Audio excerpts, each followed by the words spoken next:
Les entreprises, victimes des médias, c'était l'un des thèmes du débat organisé par le mouvement éthique et le Presse Club de France le 17 septembre à Paris. Autour de Sophie de Menton, Bernard de la Villardière ou encore Jean-François Kahn, le même constat, les patrons et les journalistes ne se comprennent pas. Dans les médias grand public, il y a un divorce avec les entreprises. Et les médias sont là pour faire de l'information et pas de la promotion. Et une information positive a l'impression de servir un peu la soupe à l'annonceur ou à l'homme politique qu'on a en face de soi. Une méfiance réciproque qui aurait plusieurs causes. D'abord, selon certains, le manque de formation des journalistes à l'économie et les a priori sur les patrons.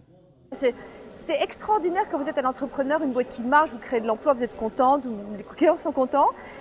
Et vous avez tout d'un coup, vous devenez la cible des syndicats parce que on considère que c'est une industrie nouvelle de communication.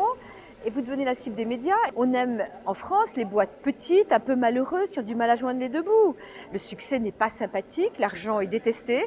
L'autre cause de ce désamour viendrait des entreprises elles-mêmes et de leur façon de communiquer, qui s'accommodent mal avec les impératifs des journalistes. Aujourd'hui, on en est à un point où les patrons râlent.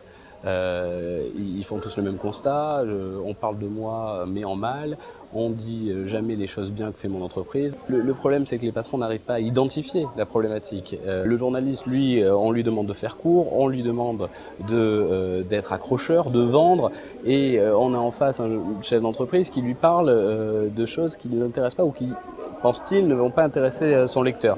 Des torts partagés donc, et des efforts à faire de chaque côté pour que médias et entreprises se réconcilient.